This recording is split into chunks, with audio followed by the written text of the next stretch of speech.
From Bloomberg headquarters in New York, we begin the show with Republican presidential candidate Tim Pawlenty. Governor, thank you for being with us. Delighted to be with you. The president had his second news conference in 5 days this week to talk about the debt ceiling. He said 80% of the public in polls favor a balanced package, which he defines as $3 of spending cuts for every $1 revenues, and that politicians will pay a price if they play games with the debt ceiling. Well, a couple of things. One is I think it's important to understand how we got in this mess, and if you look at... But you don't agree with what the president said today? No, I don't. But I think for this reason, let's see how we got here. And we didn't get here by being undertaxed. We got here because government spending at the federal level has been growing dramatically faster than the rate of growth of the private economy.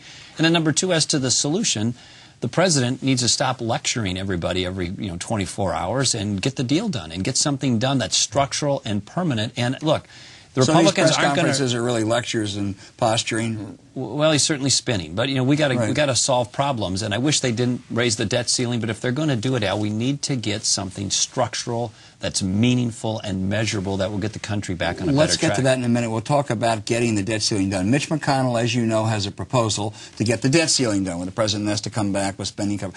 Could you support the McConnell proposal? No, I don't like it. I think it's a Band-Aid on a broken bone. Bad idea? Well, it's just not going to solve it. It doesn't solve the problem. So you're against the McConnell proposal? I don't like it. Okay. Let's talk about if the debt ceiling isn't raised. You've said, hey, it's not going to be a crisis. We can deal with it. And the Treasury should pay outside creditors first. That means Chinese bondholders get preference to an Army sergeant in Afghanistan? When I wrote that op-ed, it was January or February, and moving the money around internally works for a while. But it doesn't work forever. So the first deadline was April, then it was May, then it was July, now it's August. So eventually the gig's up. If we default, what should be the priority? Who should be paid first? Of course, the outside creditors. Of course. Before Social Security? Well, you have to take away the false choice between a default to outside creditors and raising the debt ceiling or doing it incorrectly or unwisely. You just have pay the interest on the outside obligations first. And then Social Security, then the military, and then the rest. But again, I argued 6 or 8 months ago to do that temporarily to buy the time so you could get to the debating and enacting the real fixes. Now they've lost that opportunity, and now they've got their backs up against the wall at the 11th hour. You don't think there'll be a default, do you? I don't think there should be a default. We shouldn't default. There will be? No, I don't think there will be. Okay. Let's talk about your economic plan. You have a tax plan which you've described, and many agree is the boldest tax plan out there. You would drop the top rate to 25%, eliminate taxes on dividends, capital gains, and estates. I suspect many people watching the show would like that idea. Cut the corporate rate from 35 exactly. to 15. Let's stay on the individual side for a minute. Bloomberg reported that this would be the biggest tax cut ever, and that the top 1% of wealthiest Americans would get an average tax cut of $1.4 million a year. Wow. Well, look, if you're into wealth redistribution, vote for President Obama. If you're into growing the economy so the other 97% of us can have jobs and pay our mortgages and put gas in our car and get our kids to college, then vote for me. Because I don't really think the main issue in the country is whether some small percent of the country gets a little more wealthy or a little less wealthy. I think the issue is the economy overall has to grow, and we've got to provide jobs so that the 95% or so of the country that depends on jobs for their quality of life has them available to them. That's what I'm after. Well, America's in a fiscal bind, though, and sacrifices, maybe small ones, are being asked of seniors, of middle-class college students, of health researchers. What sacrifice does Tim Pawlenty ask of top CEOs whose compensation went up 23% last year, or Warren Buffett? What single sacrifice? Well, again, I'll answer that. But again, I don't look at this from a wealth redistribution standpoint. That's not the measure of our country. The measure of our country, are jobs growing? Are we providing jobs? But on your question, in my reform plan, I look at means testing part of Social Security, specifically the cost of living adjustment. So if you're wealthy, you won't get that. If you're middle income or low income, CEO's compensation is going up 23%. Well, it's not government's place to set compensation. You really want the government coming in and telling a company? No, I'm not talking about it, but I'm saying there is some sacrifice that's being asked of a whole lot of people. Again, we're saying this can be small, but it's manageable. But of the rich, there's no sacrifice being asked. But again, if you want to have wealth redistribution or focus on what percent of the top 10% are paying in taxes, and by the way, they're paying a bucket load already, then vote for Obama. That's his argument. If you want Robin Hood, vote for Barack Obama. If you want to get the economy overall moving and do the things that are going to require you or help you get a job, vote for me. Okay, we'll get there. The sine qua non then is tax cuts are not increasing taxes. Explain to me then. Bill Clinton, 1993, increases taxes, 23 million jobs over the next 7 years. George W. Bush, 2 big tax cuts, not as big as yours, but big, a measly 3 million jobs. Why?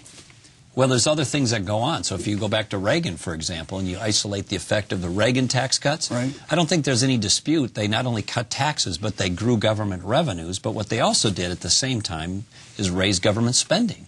Under my plan, I propose to cut taxes as well as cut spending. Reagan also increased taxes in 82, 83, and 84, right? Well, that's also true. But nonetheless, see, if you look at it on a net basis, he was a tax cutter, not a tax raiser. He was. I think you can concede that point. Yep. But I don't think anybody's debating that we need to do these things to make the tax burdens and burdens of government lighter on our job providers. The people who want to start and grow business in this country, Al, all say the same thing.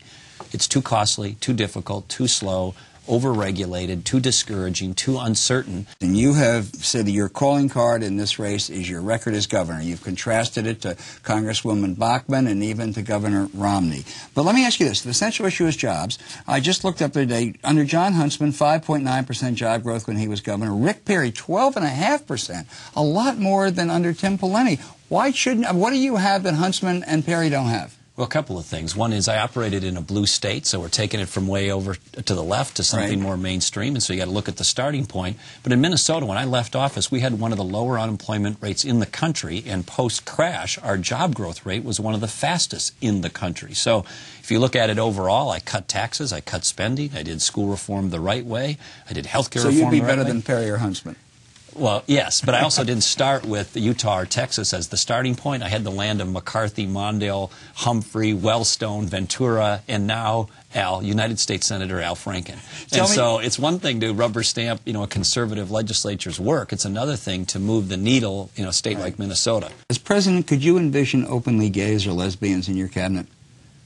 Yeah, I mean, in my case, look, I'm not a supporter of gay marriage, right. But I've had many appointees, several appointees. So that's not an issue on the merits, right. And so I don't view that as a reason why you would or wouldn't pick somebody for a position in office. Okay.